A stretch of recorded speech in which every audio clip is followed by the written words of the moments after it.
والسلام علی سید الانبیاء والمرسلین اما بعد فاعوذ باللہ من الشیطان الرجیم بسم اللہ الرحمن الرحیم۔ الحمدللہ الہادی پروگرام میں صحابہ کرام علیہم الرضوان کا تذکرہ چل رہا تھا، اور ہم نے آپ کی خدمت میں ابھی جن آیات کے بیان کا ارادہ کیا تھا سورہ آل عمران کی آیت نمبر 155 ہے، اور میں نے عرض کیا تھا کہ پہلے اس کو تھوڑا سا پس منظر سمجھ لیجئے کہ جب غزوہ بدر میں کفار کو شدید قسم کی شکست کا سامنا کرنا پڑا تو وہ طیش میں آئے اور ان کا ارادہ ہوا کہ ہم اس کا بدلہ لیں، لہٰذا پہلے سے زیادہ انہوں نے تیاری کر کے جنگ کا ارادہ کیا۔ نبی کریم صلی اللہ علیہ وسلم کو پتہ چل گیا، آپ نے صحابہ کرام علیہم الرضوان کو جمع کیا اور ان سے مشاورت فرمائی کہ ہمیں کیا جنگ کرنی چاہیے، کس انداز سے کرنی چاہیے، اور آپ نے اپنا مشورہ یہ پیش فرمایا کہ میرا خیال یہ ہے کہ ہم مدینے میں رہ کر دفاعی جنگ لڑیں، لیکن بعض وہ صحابہ کرام جو غزوہ بدر میں شریک نہ ہو سکے تھے اور مقام شہادت پر فائز ہونے کے لیے بیتاب تھے، انہوں نے عرض کیا رسول اللہ ہماری خواہش یہ ہے کہ ہم مدینے سے باہر نکل کر جنگ کریں، یعنی بھرپور جنگ ہونی چاہیے، دفاعی جنگ نہ ہو، کیونکہ اس میں دفاعی جنگ کے اندر ہر ایک کو اپنی بہادری دکھانے کا موقع نہیں ملتا ہے، جرأت دکھانے کا موقع نہیں ملتا ہے، بس وار روکنے دشمن کی اتنا کرنا ہے۔ لیکن جب باہر جنگ ہوتی ہے تو وار روکنے بھی ہوں گے اور وار کرنے بھی ہوں گے، اس میں بہادری کا مظاہرہ بھی ہوتا ہے، اور پھر اللہ تبارک و تعالیٰ کے دین کے لیے مر مٹنے کا ایک مظاہرہ کرنا ہوتا ہے، اور مقام شہادت پر فائز ہو کر دائمی نجات پا لینے کے اسباب ہوتے ہیں۔ لہذا صحابہ کرام نے اصرار کیا، اور ان میں خصوصاً نوجوان صحابہ کرام تھے جو کم عمری کے باعث یا کسی اور سبب کی بنا پر غزوہ بدر میں جانے سے روک دیے گئے تھے، ان کی زیادہ خواہش تھی کہ ہم باہر نکل کر جنگ کریں۔ نبی کریم صلی اللہ علیہ وسلم نے کمال شفقت کا مظاہرہ کرتے ہوئے ان کی بات کو قبول کر لیا، اور آپ حجرے میں اندر تشریف لے گئے تاکہ ہتھیار باندھ کر باہر تشریف لائیں۔ تو باہر مشاورت بہم مزید ہوئی، اور بڑوں نے ان نوجوانوں کو خاص طور پہ سمجھایا کہ اصرار نہ کریں، اللہ کے نبی جو ارشاد فرما رہے ہیں ہمیں اس پر بس راضی رہنا چاہیے۔ تو وہ نوجوان مان گئے۔ اب جب سرکار تشریف لائے، ہتھیار بندھے ہوئے ہیں، انہوں نے عرض کیا صلی اللہ صلی اللہ علیہ وسلم ہم نے یہی طے کیا ہے کہ جیسا آپ فرمائیں گے ہم ویسا کریں گے۔ یعنی وہ ایک جوش تھا، ٹھیک ہے، وہ بھی اللہ کی رضا کے لیے تھا، لیکن نبی کریم صلی اللہ علیہ وسلم نے فرمایا کہ کسی نبی کے لیے زیبا نہیں ہے کہ جب وہ ہتھیار اپنے جسم پر باندھ لے تو پھر ان کو اتارے۔ احد کے مقام پہ، احد پہاڑ کے پاس جمع ہوئے، دونوں فوجیں آمنے سامنے ہوئیں، اور ایک ایسا پہاڑی تھی چھوٹی سی جس پر نبی کریم صلی اللہ علیہ وسلم نے کچھ تیر اندازوں کو مقرر کیا، کیونکہ خوف یہ تھا کہ اس پہاڑی کے پیچھے سے اگر آ کر کوئی چڑھ کر حملہ کرتا تو مسلمانوں کی پشت پر نکلتا، اور مسلمان دو طرف سے گھر جاتے، آگے سے کفار پیچھے سے کفار۔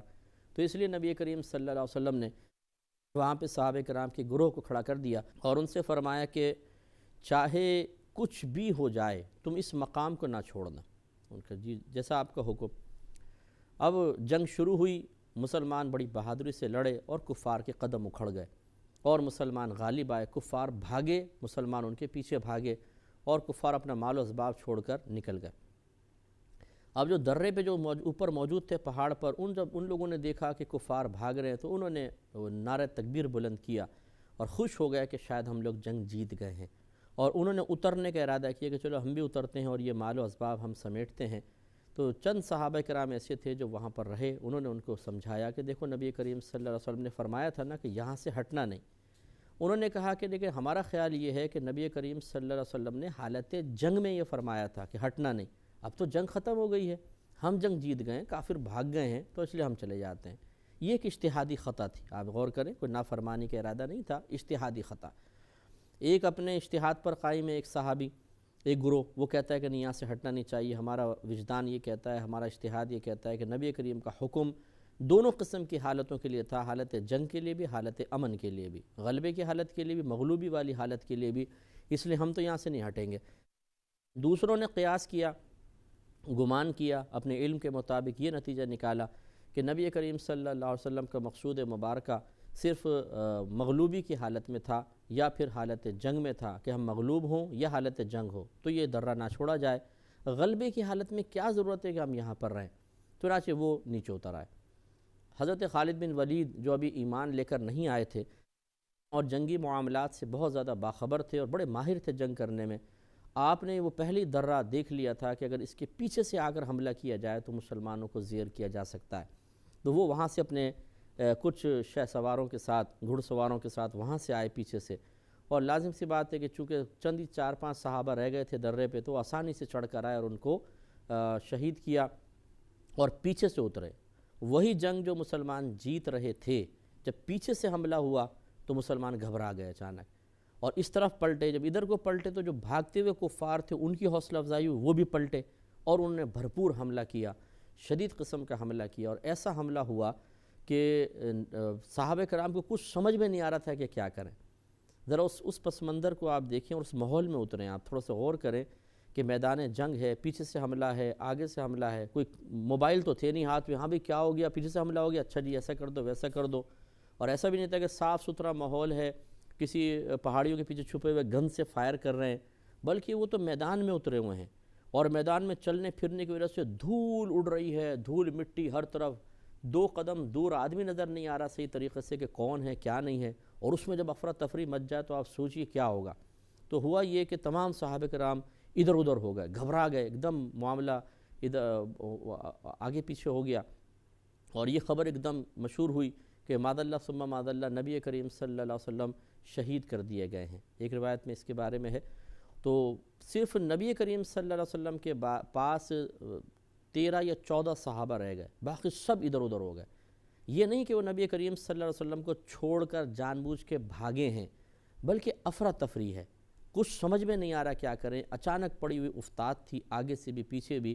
اور آپ تھوڑا سا غور کیجئے کہ اگر آپ ایسے لوگوں کے درمیان گھر جائیں جن کے ہاتھ میں خنجر ہوں، بڑے بڑے تیز کیے ہوئے ہوں، بہت تیز، اور وہ آپ کی انگلیاں کاٹنے کے لیے، آپ کی آنکھ کے اندر خنجر مارنے کے لیے، آپ کے منہ کاٹنے کے لیے، گردنیں کاٹنے کے لیے بےتاب ہوں، سوچئے کہ دہشت کا عالم کیا ہوگا۔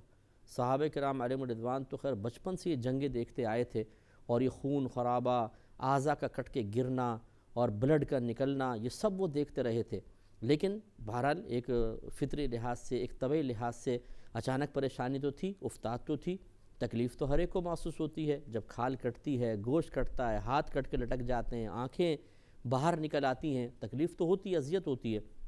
تو اس لیے ذرا تھوڑا سا غور کریں، اگر ہمارے ساتھ ایسا معاملہ ہو کہ ہاتھ کو ہاتھ سجائی نہ دے رہا ہو، جیسے میں ایک مثال دیتا ہوں، کبھی کبھی خدا نخواستہ جیسے بم بلاسٹ ہو جاتے ہیں، اس میں جو افراتفری ہوتی ہے، آپ سوچئے بم بلاسٹ ہوا، ایک دم گرد اڑ رہی ہے، کچھ پتہ نہیں چل رہا کون کہاں ہے کیا نہیں، شور، کوئی رو رہا ہے، کوئی چیخ رہا ہے، کوئی چلا رہا ہے، کوئی ہاں کوئی ہو کر رہا ہے، کہیں کسی کی ٹانگ پڑی ہوئی ہے، کسی کا ہاتھ پڑا ہوا ہے، کسی کا سر پڑا ہوا ہے، اور خون کی بدبو چاروں طرف پھیل گئی ہے، تو آپ سوچئے کہ کیسے انسان کے اوسان خطا ہوں گے۔ تو یہ جو میں تمام ایک پس منظر آپ کی خدمت میں ایک منظر کشی کر رہا ہوں، صرف اس لیے کہ ہمیں صحابہ کرام علیہم الرضوان کا عذر سمجھ میں آئے کہ یہ نہیں تھا کہ بڑی نارمل حالت تھی اور بالکل صاف ستھرا ماحول تھا اور کوئی پریشانی نہیں تھی اور انہوں نے کہا بھئی ہم تو چلتے ہیں، ایسا نہیں ہے، یہ حالت وہاں کی تھی اور ایسا ماحول تھا، تو یہ افراتفری ہو گئی۔ تو پھر اس کے بعد یہ مطلب جب پتہ چلا کہ نبی کریم صلی اللہ علیہ وسلم بھی الحمدللہ بالکل خیریت سے ہیں اور معاملہ اتنا نہیں بگڑا ہے، تو پھر صحابہ کرام جمع ہونا شروع ہوئے اور آہستہ آہستہ پھر یہ جنگ اعتدال پر آئی، لیکن بہرحال مسلمان اس میں بظاہر شکست کا شکار ہوئے۔ تو اس کے بارے میں اللہ تبارک و تعالی بیان فرما رہا ہے۔ اب آپ دیکھیے کہ جن صحابہ نے درہ چھوڑا، حالانکہ نبی کریم صلی اللہ علیہ وسلم نے بیان فرمایا تھا کہ میں تمہیں کچھ بھی ہو جائے تم اس کو نہ چھوڑنا، تو کیا یہ نافرمانی تھی اللہ کے نبی کی؟ نہیں، بلکہ اجتہادی خطا تھی۔ اسی لیے میں نے آپ کو کہا کہ اگر انسان کسی بڑے کی بات سنتا ہے غور و تفکر کر کے،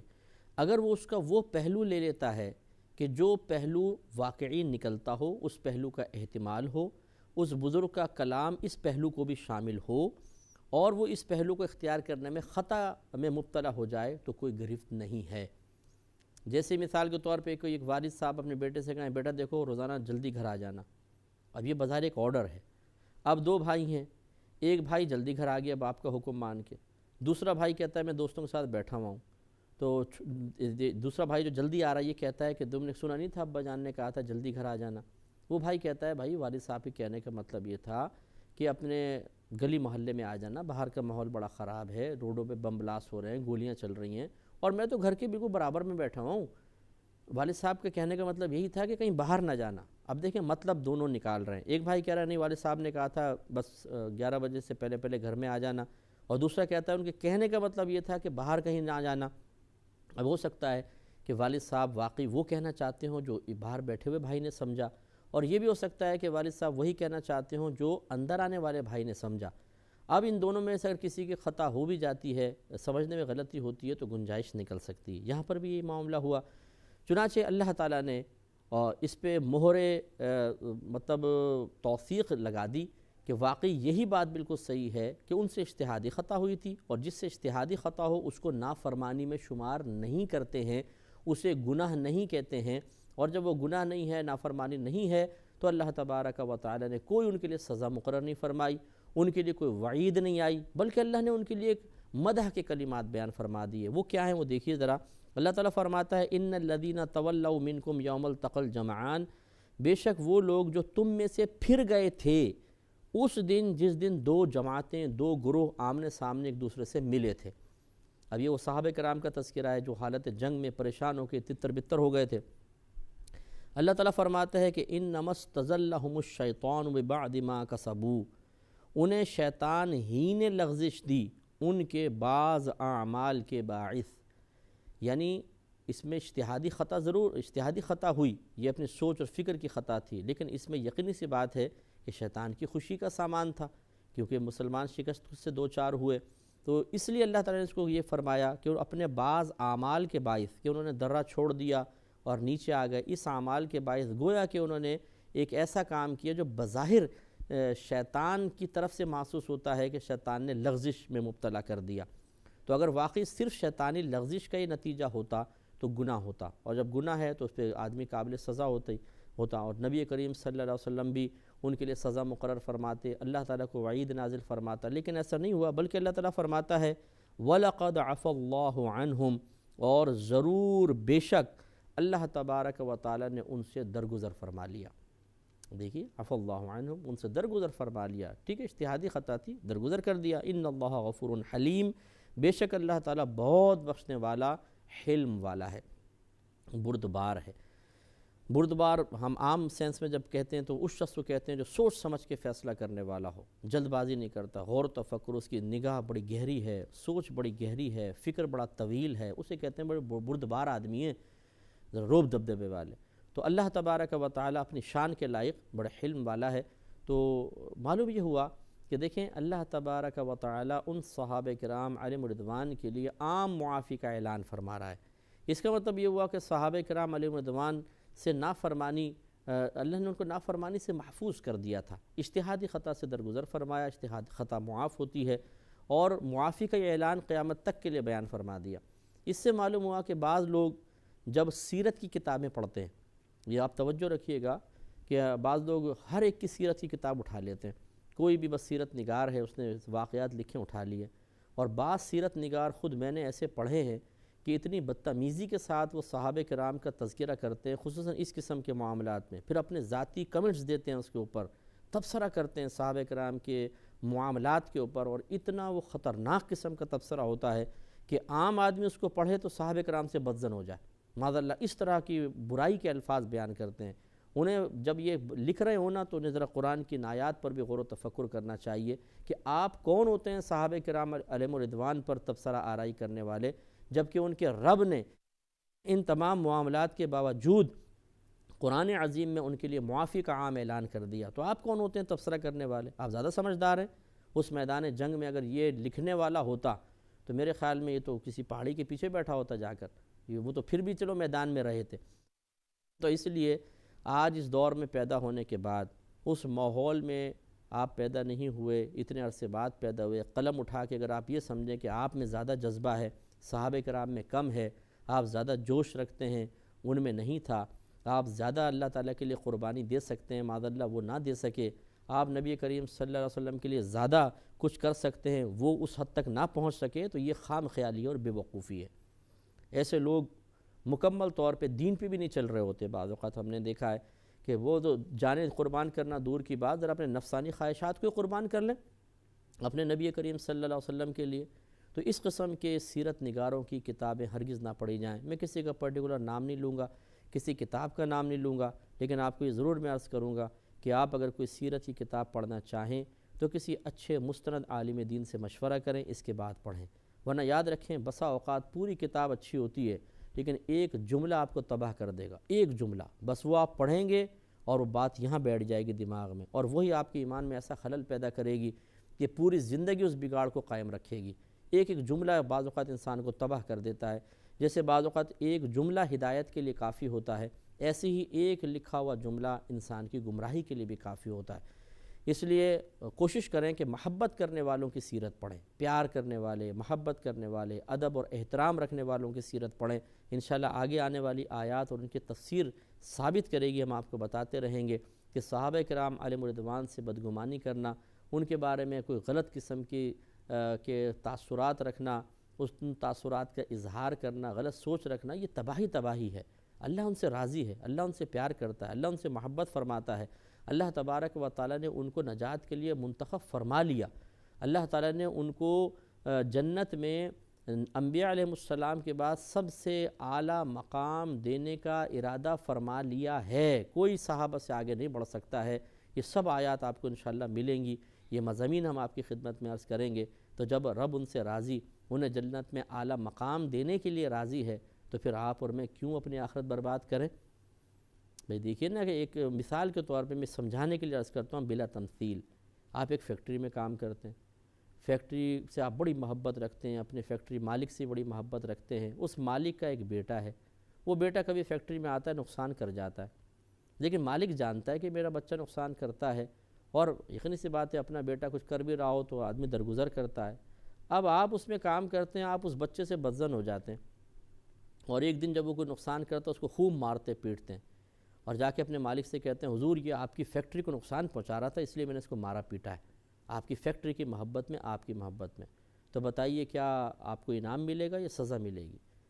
یقینی سی بات ہے کہ سزا ملے گی۔ فیکٹری کا مالک کہے گا تم ہوتے کون ہو؟ یہ میرا اور میرے بچے کا معاملہ ہے، میرے بات تو سارا ہے ہی اس کا، تم کون ہوتے ہو بیچ میں مارنے پیٹنے والے؟ تو پھر ہمیں اپنی اوقات کا احساس ہوگا کہ واقعی ہم نے غلطی کی ہے۔ بس یہ معاملہ ہے کہ اللہ تبارک و تعالیٰ صحابہ کرام سے راضی، ان سے پیار کرتا ہے، محبت فرماتا ہے، ان کی بخشش و مغفرت کر دی گئی، اور ہم خواہ اس پہ تبصرہ آرائی کر کے اپنی آخرت کو برباد کریں۔ امید ہے کہ بات آپ کو سمجھ میں آئے گی۔ اللہ تبارک و تعالیٰ سے دعا ہے کہ جو کچھ ہم نے بیان کیا اسے سمجھنے، اس پر عمل پیرا ہونے کی توفیق عطا فرمائے۔